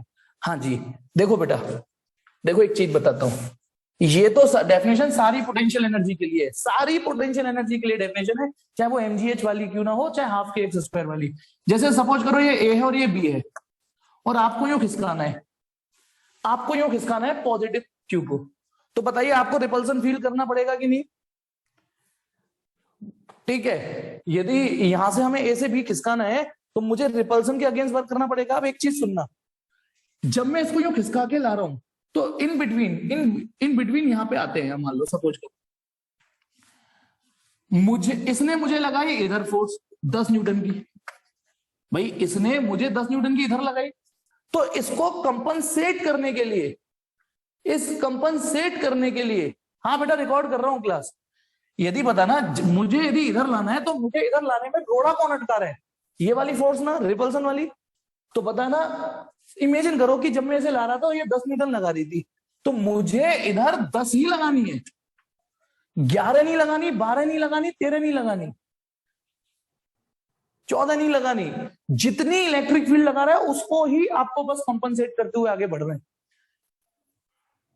ध्यान रखना ये पोटेंशियल एनर्जी की डेफिनेशन होती है, क्योंकि आप इस फोर्स के अगेंस्ट जो वर्क करोगे वो ही पोटेंशियल एनर्जी में जाएगा, 10 के अगेंस्ट जो करोगे वो ही पोटेंशियल एनर्जी में जाएगा। यदि आप यहां 10 लगाने को 11 लगा सकते हो, नो डाउट 11 लगा दो, लेकिन जो 11 न्यूटन लगाओगे तो जो 1 न्यूटन का जो आप एक्स्ट्रा कर रहे हो एक, वो पोटेंशियल एनर्जी में नहीं जाएगा, वो काइनेटिक एनर्जी में जाएगा। नो डाउट पोटेंशियल एनर्जी का फॉर्मूला होता है, फॉर्मूला दे दे मानता हूं, पोटेंशियल एनर्जी का फॉर्मूला होता है वर्क डन, लेकिन वर्क डन तो आप सपोज करो किसी ब्लॉक को ऊपर उठाना है, मान लो ग्रेविटेशनल पोटेंशियल एनर्जी है, तो तुम तो उसे जेसीबी से भी उठा सकते हो। एक सपोज करो 10 ग्राम का पत्थर है, तुम उसे उठाने के लिए जेसीबी लिया है, ठीक है, ठीक, तो जेसीबी लगा लो, खूब लगा लो, तो जेसीबी तो औकात से ज्यादा फोर्स लगा रही है, तो वो सारी की सारी जो फोर्स लगा के वर्क डन जनरेट हुआ है वो सारा का सारा पोटेंशियल एनर्जी में नहीं जाएगा, आपको परेशान कर रहा है इसने, तो आपने उस परेशानी को जूझते हुए जितना किया है सिर्फ वही पोटेंशियल एनर्जी में जाता है। तो 10 न्यूटन ने परेशान किया है, आप इससे सिर्फ 10 न्यूटन से जूझे थे, आप 11 लगा दो, 12 लगा दो, 13 लगा दो, वो पोटेंशियल एनर्जी में नहीं जाएगा। तो अब बताओ 10 इधर और 10 इधर ही हो, तो नेट फोर्स 0 हो जाएगी, तो एक्सेलरेशन 0 हो जाता है फिर। इसीलिए डेफिनेशन को और एक्यूरेट करने के लिए ये बोल देते हैं कि जब आप ए से भी मूव करोगे, ए से भी चार्ज को मूव करोगे तो बिना एक्सेलरेशन के ले जाना है, ये नहीं कि जेसीबी से खिसका के ले जाना है। आई थिंक हरेंद्र समझ में आ गया, यही डाउट था ना तेरा, समझ में आ गया कि नहीं, कि ए से बी तक ले जाओगे तो बिना एक्सेलरेशन के ले जाना है, फालतू की ताकत एक्स्ट्रा नहीं लगानी। चलो तो क्या था बेटा, हाँ, तो W बराबर क्यू बी, अभी अभी लगे हाथ ये भी हो गया, तो पोटेंशियल एनर्जी का खुद का फॉर्मूला ये होता है W, तो W की जगह QB भी लिख सकते हो, इसे भी याद कर लो। जैसे फोर्स का फॉर्मूला है ना, Q charge E electric field में पड़ा हो, Q charge E electric field में पड़ा हो, Q charge E electric field में पड़ा हो तो वो QE फोर्स महसूस करता है। ऐसे Q चार्ज यदि V पोटेंशियल में पड़ा हो तो वो QV पोटेंशियल एनर्जी पजेस करता है। कौन सी पोटेंशियल एनर्जी, इस पर आपने काफी काम किए होंगे। जैसे सपोज करो, ठीक है हर सिनारियो, जैसे सपोज करो ये कोई पॉजिटिवली चार्ज प्लेट है ना, पॉजिटिवली चार्ज प्लेट है, मैंने यहाँ पे एक प्लस क्यू और रख दिया, बताना ये प्लस क्यू यहाँ सस्टेन कर सकता है, यहाँ रुका रह सकता है? यदि ये कोई पॉजिटिवली चार्ज है, ये रुका रह सकता है? नहीं, मुझे इसे पकड़ना पड़ेगा रोकने के लिए, क्योंकि कहीं मैंने हाथ छोड़ दिया तो ये भाग जाएगा ना, ये भाग जाएगा। तो अब आप बताइए, मैंने इसको जब तक पकड़ रखा है, जब तक कौन सी एनर्जी है इसमें, जब तक इसमें पोटेंशियल एनर्जी है, जब तक पकड़ रखा है, जैसे धनुष खींच लेते हैं ना, खींच के पकड़ रखा है, तो जब तक पोटेंशियल एनर्जी, और छोड़ दिया तो काइनेटिक एनर्जी बन गई। या ब्लॉक उठाया, सबसे पहली पोटेंशियल एनर्जी तो आपने यही सीखी थी, ब्लॉक उठाया, तो जब तक पकड़ रखा है जब तक ही तो है पोटेंशियल एनर्जी, और छोड़ दिया तो काइनेटिक एनर्जी बन गई। तो जब तक पकड़ लिया तो पोटेंशियल एनर्जी, छोड़ दिया तो काइनेटिक एनर्जी। तो यहाँ पोटेंशियल एनर्जी काइनेटिक एनर्जी में बदल जाएगी। लेकिन यहाँ पोटेंशियल एनर्जी का फॉर्मूला mgh लगाऊं क्या, हाफ kx स्क्वायर लगाऊं, हाफ cv स्क्वायर लगाऊं, माइनस पी cos थीटा लगाऊं? नहीं, ये पोटेंशियल एनर्जी का फॉर्मूला ये वाला लगेगा, क्योंकि हर सिनारियो की पोटेंशियल एनर्जी अलग अलग होती है ना। तो ये भी याद रखना, ये आपको थर्ड यूनिट में भी यूज हुई थी, कई जगह यूज होती है, क्यू वी याद कर लीजिएगा इसको। और क्योंकि पोटेंशियल एनर्जी का एक्सप्रेशन है, जैसा चार्ज होगा वैसा ही चार्ज लेना है, प्लस है तो प्लस लेंगे, माइनस है तो माइनस लेंगे। तो ये तो हो गया हमारा potential energy difference, potential difference. ठीक, अब ये सोर्स चार्ज कैसा भी हो, ये फॉर्मूले सारे वर्क करेंगे सारे। लेकिन यदि ये पॉइंट चार्ज हो, मान लो यदि ये नेक्स्ट, यदि ये पॉइंट चार्ज हो, ठीक है, नेक्स्ट पॉइंट प्लस क्यू, तब आप इतनी पूरे फॉर्मूला लगाने की जरूरत नहीं है। यदि मुझे आपको ये ओरिजिन, ये ए, यदि पॉइंट ए पर पोटेंशियल निकालना है और ये डिस्टेंस आपको पता है, तो आप इस पूरे फॉर्मूले के चक्कर में मत पड़ो। इसको अब सीधे सीधे के क्यू अपॉन, अच्छा कैपिटल क्यू लिख देता हूं, के क्यू अपॉन आर लगाइए, के क्यू अपॉन आर। क्यू माने सोर्स चार्ज, जो सोर्स चार्ज है वो बल्ब जिसकी रोशनी फैली हुई है, ठीक है ना, जो बल्ब की रोशनी, ये बल्ब है जिसकी रोशनी चारों ओर फैल गई है। इलेक्ट्रिक फील्ड में आर स्क्वायर आता है, इसमें आर आता है। दूसरा अंतर, इलेक्ट्रिक फील्ड में यहां यदि मैं ए पर इलेक्ट्रिक फील्ड निकलवाऊं तो के क्यू अपॉन आर स्क्वायर, ये तो सबको पता है ये आएगा, लेकिन इसमें क्यू पर मॉड आएगा, चाहे वो प्लस हो चाहे माइनस हो, के क्यू अपॉन आर स्क्वायर आएगा, वहां डायरेक्शन का अंतर हो जाएगा। लेकिन पोटेंशियल में प्लस होगा तो प्लस के क्यू अपॉन आर, और यदि नेगेटिव हुआ, मान लो इमेजिन करो ये नेगेटिव हुआ, तो यहाँ नेगेटिव रख देंगे हम, पॉजिटिव चार्ज का पॉजिटिव पोटेंशियल, नेगेटिव चार्ज का नेगेटिव पोटेंशियल। तो ये तो पॉइंट चार्ज का पढ़ लो। उसके बाद देखिए, मान लो आपने पॉइंट चार्ज का पोटेंशियल निकालना सीख लिया, के क्यू अपॉन आर। इसका एक ग्राफ और है, उसे भी देख लेना, मैं रिवाइज करा देता हूं कि इलेक्ट्रिक फील्ड का ग्राफ ऐसे आया था, पोटेंशियल का ग्राफ ऐसे आया था, याद करो ई और वी, इसको पढ़ लेना, के क्यू अपॉन आर, इसका मतलब V inversely proportional to R है, और इलेक्ट्रिक फील्ड के Q upon R square, electric field inversely proportional to R square चलता है फॉर पॉइंट चार्ज। आपके इस चैप्टर में पहला ही ग्राफ ये होगा, ठीक है। तो इलेक्ट्रिक फील्ड का ये रहा, पोटेंशियल का ये रहा, पूरा एक्सप्लेनेशन बताया हुआ है, इसे पढ़ लेना। अब आ जाओ, ये पोटेंशियल हो गया। अब यहां पर एक एनसीईआरटी का एक सवाल कराना चाह रहा हूं। अच्छा पहले सपोज करो ये प्लस क्यू है, इमेजिन करो प्लस 2q है, ओके, और यहां पर भी प्लस क्यू है। आपसे कोई कहे यहां पोटेंशियल निकालो, मान लो मिड पॉइंट है ये, या फिर प्लस क्यू कर देता हूं। आपसे कोई कहे यहां पोटेंशियल निकालो, तो यहां इलेक्ट्रिक फील्ड की तरह ना डायरेक्शन नहीं देखेंगे हम, इसका के क्यू अपॉन आर, इसका के क्यू अपॉन आर, कन्हैया गड़बड़ हो गया, कन्हैया गड़बड़, जीरो नहीं आएगा। यहाँ पोटेंशियल कितना आएगा भैया? ओ भाई मारो मुझे आज की डेट में ये, अच्छा तूने नंबर बता दिए अपने, यहाँ पे पोटेंशियल 2 के क्यू अपॉन आर आएगा, के क्यू अपॉन आर इसका, के क्यू अपॉन आर इसका। यहाँ डायरेक्शन नहीं देखनी, यदि पॉइंट एम दे दो इसको, तो एट एम पोटेंशियल आएगा के क्यू अपॉन आर इसका, के क्यू अपॉन आर इसका, 2 के क्यू अपॉन आर। और इलेक्ट्रिक फील्ड निकालू तो वो 0 आएगा, इलेक्ट्रिक फील्ड निकालूंगा वो 0 आएगा। यानी पोटेंशियल और इलेक्ट्रिक फील्ड के सवाल करने की स्ट्रेटजी पूरी तरीके से अलग होती है। हाँ पूरी तरीके से। इलेक्ट्रिक फील्ड में वेक्टर रूल्स यूज करने हैं, डायरेक्शन भी देखनी है। अच्छा बताइए, यदि ये प्लस क्यू है और ये माइनस क्यू है, तो इस पॉइंट पर इलेक्ट्रिक फील्ड निकालिए, बताना क्या इलेक्ट्रिक फील्ड 0 आएगा या नहीं, ट्रू और फॉल्स में आंसर दो। इस पॉइंट पर इलेक्ट्रिक फील्ड 0 आएगा? नहीं आएगा। कितना आएगा? कितना आएगा? कोई टाइप कर सके तो, कोई टाइप कर सके तो जल्दी बोलो। हाँ गलत है ये, बिल्कुल ठीक। अब वो तो सुन लिया फाल्स, कोई टाइप कर सके तो इसमें के क्यू अपॉन आर स्क्वायर इसका और के क्यू अपॉन आर स्क्वायर उसका, दोनों एक ही डायरेक्शन में है। इसका इलेक्ट्रिक फील्ड इधर आएगा, इसका भी इधर आएगा, तो electric field 2kq upon R square आएगा। यार इन सवालों को तो मैं इसलिए नहीं करा रहा हूँ, ये तो आप कर चुके बैठे होगे। फिर आप अपनी तरफ से क्या पढ़ रहे थे इतने दिन से? आप अपनी तरफ से फिर क्या पढ़ रहे थे, यदि हम यहाँ पे भी अटक रहे हैं तो? हाँ, मैंने तो ये रिवीजन क्लास इसलिए स्टार्ट की थी कि जंग छुड़ानी है। यहाँ तो बिल्कुल ही क्या कहते हैं, डब्बा गोल हो चुका पूरा, हटारा हो चुकी है गाड़ी। हाँ तो ये अच्छा, पोटेंशियल के लिए आप डायपोल का रिजल्ट भी याद कर सकते हो। पोटेंशियल के लिए जैसे सपोज करिए डायपोल भी था, डायपोल का जैसे प्लस क्यू है माइनस क्यू है, इस पॉइंट पर इलेक्ट्रिक फील्ड निकालो। तो इलेक्ट्रिक फील्ड तो हमने निकाला था, वो रिजल्ट भी याद है इक्वेटोरियल। लेकिन यदि पोटेंशियल निकालो तो ये पॉजिटिव चार्ज का पोटेंशियल या नेगेटिव चार्ज का पोटेंशियल जीरो। तो यहां पे एक चीज कान खोल के सुन लो, ई और वी दो अलग अलग क्वांटिटी है, एक का जीरो होना दूसरे के जीरो होने की कोई गारंटी नहीं है। एक का जीरो होना दूसरे के जीरो होने की कोई गारंटी नहीं है। दोनों जीरो हो सकते हैं, एक जीरो हो सकता है। जैसे मैं एक रैंडम एग्जांपल क्रिएट करता हूं, चलो रैंडम एग्जांपल, ठीक है, पॉइंट चार्ज ही ले रहा हूं मैं।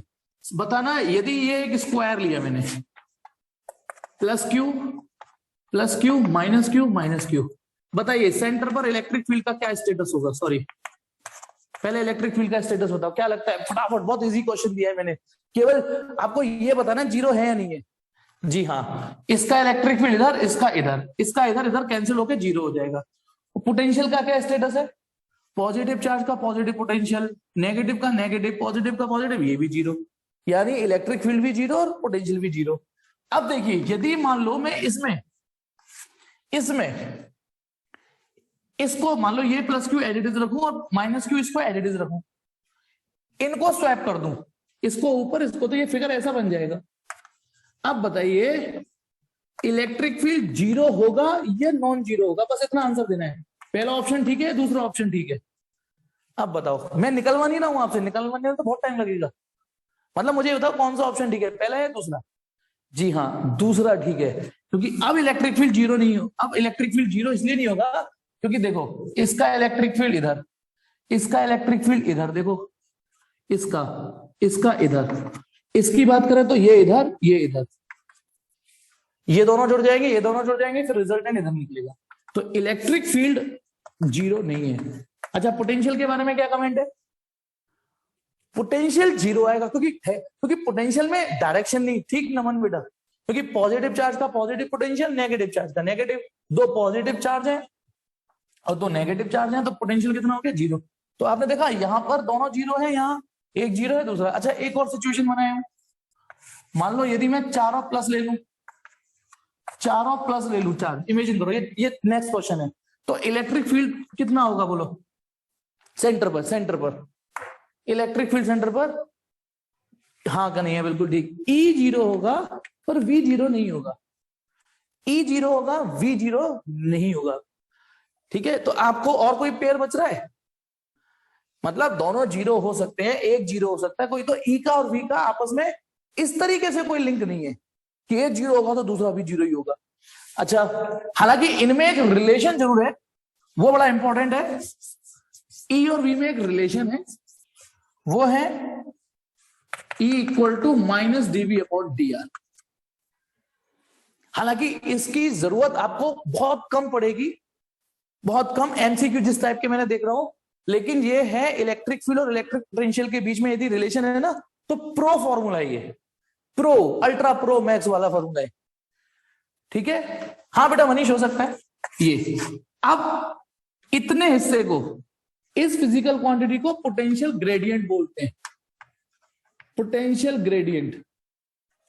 ठीक है, तो electric field is negative of potential gradient, और इसमें इस नेगेटिव की बड़ी बड़ी इंपॉर्टेंस है। इसमें ये डायलॉग याद कर लीजिए, electric field is always in the direction of decreasing potential. इस पर आपको बहुत कंसेप्चुअल मिलेंगे बेटा। ये जो डायलॉग है ना, इस पे मैं 3 स्टार मार देता हूं, इतना इंपॉर्टेंट है डायलॉग। मतलब यदि इस फॉर्मूले से, यदि आपको, ये नो डाउट गुरु है, इसी में से ये निकला है माइनस साइन, पर कभी कभी गुरु गुण चेला चीनी हो जाता है। आपको इस पे ज्यादा सवाल मिलेंगे। Electric field is always in the direction of decreasing potential. मतलब जैसे ये इलेक्ट्रिक फील्ड है ना, ये इलेक्ट्रिक फील्ड है, तो यदि ये पॉइंट ए है, ये पॉइंट बी है, तो बताइए इनमें से किसका पोटेंशियल ज्यादा होगा? This is electric field. Hand to hand example समझो। इलेक्ट्रिक फील्ड, जी हाँ, ए का ज्यादा होगा, क्योंकि इलेक्ट्रिक फील्ड की डायरेक्शन में जब आप चलोगे तो पोटेंशियल घट जाएगा। तो ध्यान रखना, ए का पोटेंशियल बी से ज्यादा होगा। यदि मान लो मैं यहां पे सी पॉइंट ले लूं तो बी का सी से ज्यादा होगा। और यदि मान लो मैं कोई पॉइंट तो यहां पे ले लूं बी की सीध में, तो इसमें यह भी है कि आप इलेक्ट्रिक फील्ड की डायरेक्शन में चलोगे तो आप पॉइंटों में डिफरेंशिएट कर पाओगे। ए का पोटेंशियल बी से ज्यादा, बी का सी से ज्यादा। लेकिन बी और डी का पोटेंशियल यदि एक ही परपेंडिकुलर लाइन पर है, यदि वो एक ही परपेंडिकुलर लाइन पर है, तो फिर बी का और डी का पोटेंशियल सेम होगा। ध्यान रखना, ठीक है, बी और डी का पोटेंशियल सेम होगा। तो ये इसमें ये याद रखना। अब आज समय मिला तो मैं कराऊंगा एक और सवाल, लेकिन अभी हाँ, पोटेंशियल एनर्जी में एक कॉन्सेप्ट और रह गया है। आज भी खर्रा बना के लाया हूं मैं ठीक है, पोटेंशियल एनर्जी में एक कॉन्सेप्ट और है कि जैसे आपसे कोई पूछे ये दो चार्ज हैं, सुनना, ये Q और ये Q, इन दो चार्जों की इलेक्ट्रिक पोटेंशियल एनर्जी निकालो। ठीक है, no doubt W equal to, आप सब जानते हैं potential energy equal to, formula दे दे, और W का फॉर्मूला आपने क्या पढ़ा था? QV। Q की जगह Q रख दिया। अब बताइए V माने वो जिस रोशनी में पड़ा है, जिस पोटेंशियल में पड़ा है, तो V। सोचो यदि ये Q नहीं होता यहाँ, तो इसका पोटेंशियल यहाँ क्या होता? KQ/R। तो इसलिए दो चार्जों के बीच की जो पोटेंशियल एनर्जी होती है वो ये होता है, दो पॉइंट चार्ज। कंडीशन अप्लाइड है इस फॉर्मूले में, कंडीशन अप्लाइड है। ये फॉर्मूला यूनिवर्सल है, इसमें कोई कंडीशन अप्लाइड नहीं है। लेकिन इसमें कंडीशन अप्लाइड ये होगी कि दोनों ही सोर्स चार्ज और टेस्ट चार्ज दोनों ही पॉइंट साइज होने चाहिए। ये अच्छा, सिस्टम में तीन चार्ज हो, सिस्टम में तीन चार्ज हो, तो मैंने इसके लिए ट्रिक बताई थी कि ट्रिक ये बताई थी कि आप क्या करिए, यदि पूरे सिस्टम की निकालनी है, इन दोनों के बीच में होगी, ये वाला फॉर्मूला लगा देना, है ना। इन दोनों के बीच में होगी, इन दोनों के जो जो पेयर है वो सारे लिख लो। तो 1 और 2 के बीच में होगी, 1 और 3 के बीच में होगी, और 2 और 3 के बीच में होगी। तो ये इस सिस्टम की होगी। सिस्टम में यदि चार चार्ज आ जाए, 1 2 3 4, Q1 Q2 Q3 Q4, आपसे कोई कहे इस सिस्टम की पोटेंशियल एनर्जी निकालो, तो बताइए 1 और 2 के बीच में होगी। कुछ लोग सिर्फ ये पेयर, ये पेयर, ये पेयर और ये पेयर लिखेंगे, इसमें डायगोनल पेयर भी आएंगे।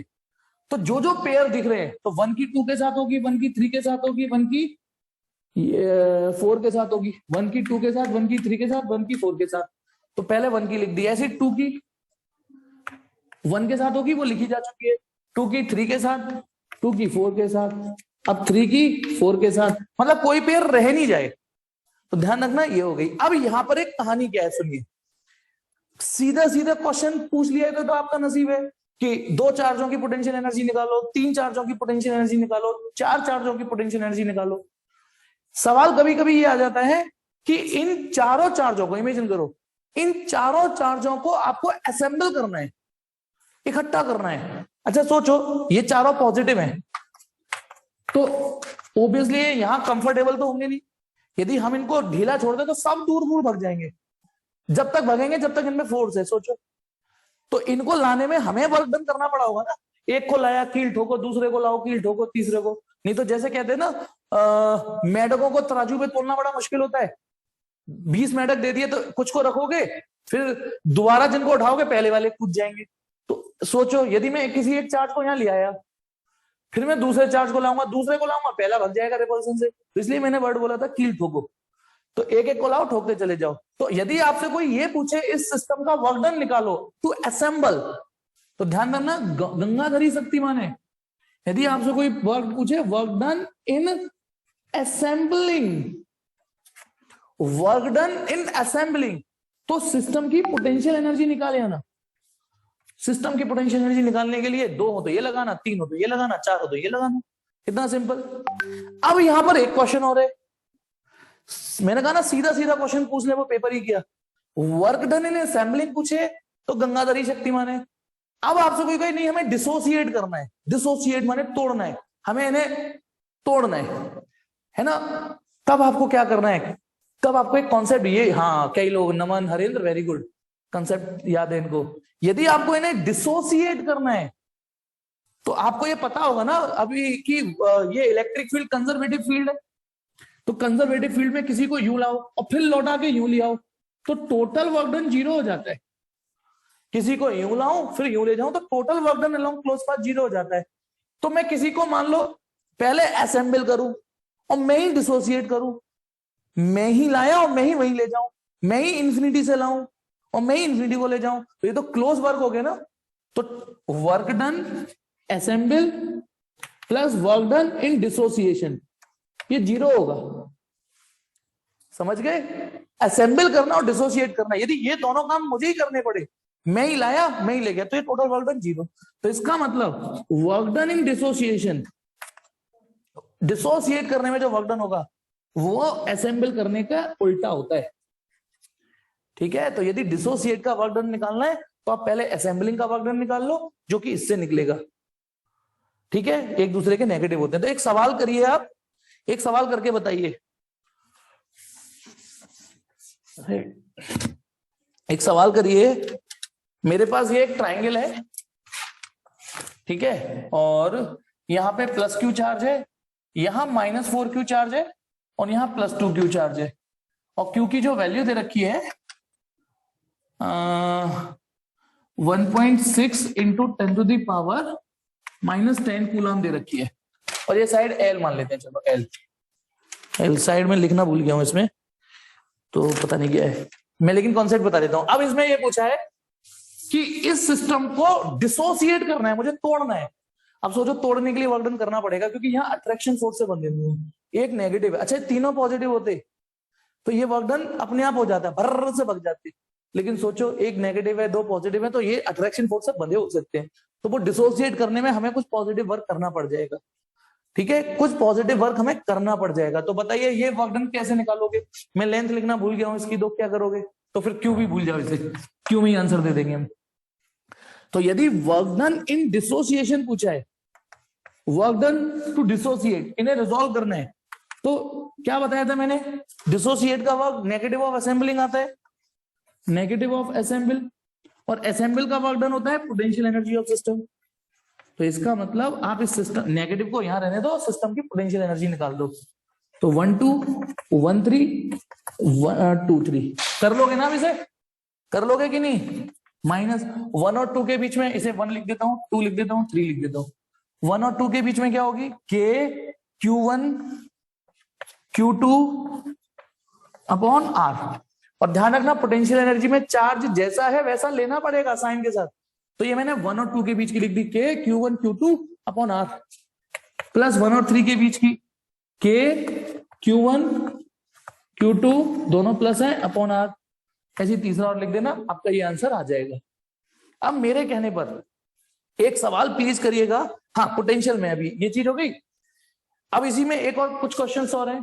हाँ फिर तो के कॉमन लेके वो आप कर लोगे, फिर तो आप कर लोगे। अब एक और चीज, कुछ क्वेश्चन और कैसे पूछते हैं कि बताइए ये सर्किल है, यहां पे एक सोर्स चार्ज रखा हुआ है।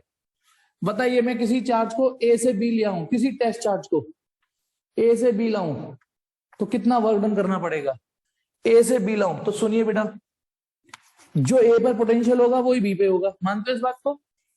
जो ए पर पोटेंशियल होगा वो बी पे, क्योंकि ये इक्वी डिस्टेंट पॉइंट है, इक्वी पोटेंशियल वाले पॉइंट है ना। हाँ इक्वी पोटेंशियल सरफेस। और चलो आज तो नहीं हो पाएगा, कल ही करेंगे।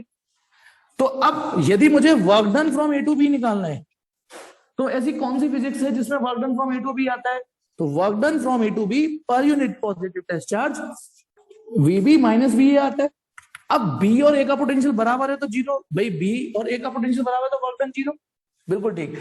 फिर एक और क्वेश्चन सुनिए। सवाल ये कि ये स्क्वायर है, बताना मैं चार्ज को, यहां पे प्लस क्यू रखा हुआ है, यहां पे सेंटर पे, मैं चार्ज को ए से बी तक का वर्क डन बताइए मुझे कितना होगा? किसी प्लस क्यू चार्ज को ए से बी ले गया हूं, ए से बी ले गया हूं और ये स्क्वायर है, तो बताइए ए से बी ले जाने में कितना वर्क डन होगा? किसी चार्ज को ए से बी ले गया हूं किसका के, तो फिर ये जीरो होगा। फिर ये जीरो होगा। क्यों जीरो होगा? क्योंकि जो पोटेंशियल ए का है वही पोटेंशियल बी का होगा, है ना। फिर जीरो। वेरी गुड, कई लोग पर आंसर दे रहे हैं, फिर जीरो होगा। लेकिन मुझे ये क्या बताइए, क्या work done from A to C अब भी जीरो होगा क्या? ये ट्रू है या फॉल्स है? ये वाला work done from A to C, यदि ए से सी खिसकाना पड़ा तो, ए से सी खिसकाना पड़ा तो वर्क डन जीरो। ये ट्रू या फॉल्स? जी हाँ, ये फॉल्स है, क्योंकि अब ए और सी का पोटेंशियल बराबर नहीं है, तो ए से सी तक कुछ तो वर्क डन करना पड़ जाएगा। तो याद रखना, ये बड़ा घुमाएगा सवाल, ठीक है। अच्छा, यदि मैं यहाँ ए से बी ले जाऊं तो जीरो, ए से सी ले जाऊं, इसके किसी भी पॉइंट पे ले जाऊं तो वो वर्क डन जीरो होगा। एक और कंसेप्ट बताइए मुझे, चलो इसी में ये यहां पे प्लस क्यू रखा हुआ है, सोर्स चार्ज। बताना, मैं किसी चार्ज को ए से बी लाया, ये रहा पॉइंट बी, ए से बी लाया हूं, तो मुझे कुछ ना कुछ वर्क डन करना पड़ा होगा। किसको लाया हूं मैं? क्यू को। क्यू चार्ज को ए से बी लाया। अब मेरे पास एक और क्यू चार्ज है, एक और क्यू चार्ज है, उसको मैं सी से भी लाया हूं। सुनना बेटा ठीक से सवाल, उसको मैं सी से भी लाया हूं, तो उसे ले जाने के लिए सी से बी, एक क्यू चार्ज को सी से भी ले गया हूं, एक को ए से भी ले गया हूं, ठीक है। तो मुझे बताइए कौन सा स्टेटमेंट ट्रू है? W A B is greater than W C B या W A B is less than W C B? बोलो। नमन बिल्कुल ठीक बता रहा, ए से एक क्यू चार्ज को यहां से लाया हूं और एक क्यू चार्ज को सी से भी लाया हूं। जिसको ला रहा हूं वो भी क्यू है, ये भी क्यू है, सेंटर पे रखा वो भी क्यू है। अच्छा, मनीष बिल्कुल ठीक, विनय उपाध्याय बिल्कुल ठीक, बिल्कुल ठीक। और बोलो बेटा। जीरो होगा काजल, ए से बी तक का वर्क डन जीरो नहीं होगा बेटा। पहली बात, work done from A to B zero नहीं होगा, ये गलत है, दोनों सेम ही रहेंगे। अच्छा ठीक, बिल्कुल, कई लोगों ने कहा ये भी गलत है और ये भी गलत है। Work done from A to B और work done from C to B बराबर रहेंगे। Let me explain. देखिए, कई लोग कंफ्यूज हुए, लेकिन कई लोगों ने ठीक दिया, अच्छा लगा उन लोगों से। देखो, जब आप ए से बी लाओगे, काजल आप भी देखना, ए से बी लाऊंगा तो डेफिनेशन लगेगी work done in moving a charge, और जिसे खिसका रहे हो वो टेस्ट चार्ज है, और डेफिनेशन लगेगी वीबी माइनस वी ए। यही तो कभी जो यहाँ होता है वहां का उल्टा यहाँ लिखते हैं। अब डब्ल्यू ए, अब सी से बी ला रहा हूं मैं, work done from C to B per unit positive test charge, ठीक है। तो यहां फॉर्मूला लगेगा, मैं क्या लिख रहा हूं, ठीक, वीबी माइनस वीसी, यही तो लगेगा। अब बताइए, वीबी वीबी दोनों में आ रहा है, वीबी वीबी दोनों में आ रहा है, और वीए और वीसी बराबर है। नोट करो इस बात को, बताना ये बात है कि नहीं, वीए और वीसी बराबर है। ए का पोटेंशियल और सी का बराबर क्यों है? क्योंकि ये जितनी दूरी पर रखा है इससे उतनी दूरी पे, तो इसका मतलब हम एक बार को भ्रम जरूर होता है कि यार ये तो थोड़ा सा खिसकाया है, ये तो ज्यादा सा खिसकाया है, तो शायद ये ज्यादा होगा। लेकिन जिस तरीके की डेफिनेशन है, उस डेफिनेशन को जब हमने यूज किया तो देखा यार डब्ल्यू ए बी और डब्ल्यू सी बी बराबर ही आएंगे, जीरो कोई सा नहीं है। अब मेरे कहने पर, ठीक है, जीरो नहीं आएगा बेटा काजल, मैं देखो मार्कर लगा के लाया था कि मुझे ये करना था, पर अब मेरे बस की बात नहीं है। एग्जाम्पल 2.3 सब लोग करेंगे, क्योंकि ये एक ऐसा एग्जाम्पल था जो मैं क्लास में डिस्कस नहीं कर पाया था। हमारी पहली प्रायोरिटी एनसीईआरटी है ना, तो एग्जाम्पल 2.3 सब करेंगे अगली क्लास में, जिसको या जो कि संडे को होगी। जिसको डाउट हो इसमें वो पूछ जरूर लेना। अच्छा क्वेश्चन है ये, आपके कंसेप्ट को और सुधारेगा। बाकी तो आप अपने पढ़ते रहो, केवल रिवीजन के भरोसे नहीं रहना। रिवीजन सिर्फ जंग छुड़ाने के लिए, सीरियसली बोल रहा हूं, ठीक है। ओके बेटा, क्या बेटा मनीष? ठीक बेटा, थैंक यू बेटा, बाय।